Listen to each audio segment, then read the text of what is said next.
بسم اللہ الرحمن الرحیم۔ ملک یمن کا بادشاہ بڑا لالچی تھا۔ جب اس نے سنا کہ لوگ کعبہ شریف کی زیارت کے لیے مکہ جاتے ہیں، یہ سنا تو اس نے سوچا کیا ہی خوب ہو کہ لوگ کعبہ کی زیارت کے بجائے یمن میں آئیں اور سب کے آنے سے مجھے فائدہ پہنچے۔ اس نے یمن میں کعبے کی طرح ایک عمارت بنوائی، لیکن وہاں کوئی نہ گیا۔ اس نے سوچا جب لوگ یہاں آنے لگیں گے تو ان سے خوب چڑھاوے وصول کریں گے۔ جب یمن میں لوگ زیارت کے لیے نہیں گئے تو اس نے سوچا جب تک مکے کا کعبہ نہ ڈھایا جائے گا اس وقت یہاں کوئی نہیں آئے گا۔ تو اس نے ایک بڑا لشکر ساتھ لیا جس میں ہاتھی بھی تھے۔ مکہ والوں نے سنا ابرہہ کعبے کو ڈھانے آ رہا ہے تو وہ بہت گھبرائے۔ وہ ابرہہ کے بھاری لشکر کا مقابلہ نہ کر سکتے تھے۔ مکہ والوں نے مکہ چھوڑ کر آس پاس کی پہاڑیوں پر چلے گئے اور ہمارے پیارے نبی صلی اللہ علیہ وسلم کے دادا عبد المطلب اللہ پاک سے دعا کرنے لگے، اے اللہ اپنے گھر کی حفاظت فرما۔ ہمارے پاس نہ اسلحہ ہے نہ لشکر، تو ہی اپنے گھر کی حفاظت کرنے والا ہے۔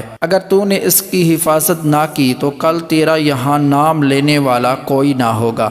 ابرہہ آہستہ آہستہ نزدیک آتا جا رہا تھا۔ جب مکہ 3-4 کلومیٹر دور رہ گیا تو اچانک ہزاروں لاکھوں ابابیل چڑیاں اس کے لشکر کے اوپر منڈلانے لگی۔ ان ابابیلوں کی چونچوں پنجوں میں چھوٹی چھوٹی کنکریاں تھیں۔ انہوں نے کنکریاں ابرہہ کے لشکر پر پھینکنا شروع کر دی۔ جب کسی حملہ آور کو کنکریاں لگی، بندوق کی گولی کی طرح اس کا وہیں برکس نکل گیا۔